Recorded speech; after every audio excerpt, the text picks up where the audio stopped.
না, অবশ্যই ডিসঅ্যাপয়েন্টেড তো হবো। আমার কাছে মনে হয় যে যে টাইপসের টিম আমাদের ওইভাবে আসলে মাঠে আমরা পারফর্ম করতে পারতেছি না।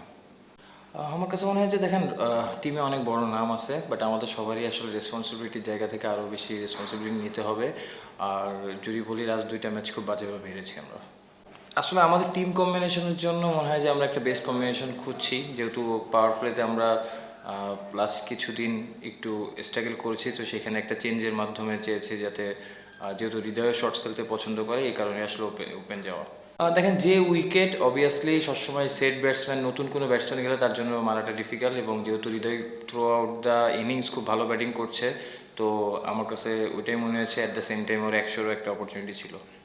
দেখেন, হৃদয় অসাধারণ ব্যাটিং করেছে এবং ও ইনিংসটা সুন্দর করে গুছিয়েছে, but at the same time আমার কাছে মনে হয় যে আমরা মাঝখানে 30 বল আমরা কোনো বাউন্ডারি ছাড়া ছিলাম।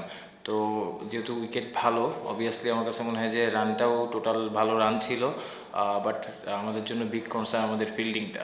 সো আমার কাছে মনে হয় যে এখানে মাঝখানে 2টা ওভার আমরা যদি ভালো করতে পারতাম, তাহলে হয়তো রান রেটটা 10-এর উপরে যাওয়া পসিবল ছিল, যেটা এই উইকেটে ডিফিকাল্ট হতো, বাট আমরা কোনো সময়ই আসলে রান রেটটা 10-এর উপরে নিয়ে যেতে পারিনি। দেখেন, সুবিয়ান মুখিম অবভিয়াসলি ভালো বোলিং করতেছে, তো আমাদের যেহেতু অপশান ছিল যে আলিস, যেহেতু কাইন্ড অফ সেম সিমিলার বলার, অ্যাট দ্য সেম টাইম আমাদের পাওয়ার প্লেতে কিন্তু দেখেন যে রান আমরা লিক করে ফেলছি বেশি প্রতিটা ম্যাচে যদি আপনি দেখেন, তো সেই জায়গা থেকে আসলে পাওয়ার প্লের কথা এবং ডেট চিন্তা করে আসলে আকিবকে নেওয়া। দেখেন, আমার কাছে মনে হয় যে অ্যাজ এ বোলিং ইউনিট বলি বা ব্যাটিং ইউনিট বলি বা ফিল্ডিংয়ের কথা বলি, আমাদের অ্যাজ এ টিম হিসেবে খেলতে হবে। তো আমার কাছে মনে হয় যে 3টা জায়গায় সেক্টরেই এই টুর্নামেন্টে যেহেতু আমাদের আরও লিগ পর্বে 3টা ম্যাচ আছে, সো নিজেদের অ্যাজ এ টিম হিসেবে এখন আমরা আমাদের 100%টা খেলতে পারি নাই।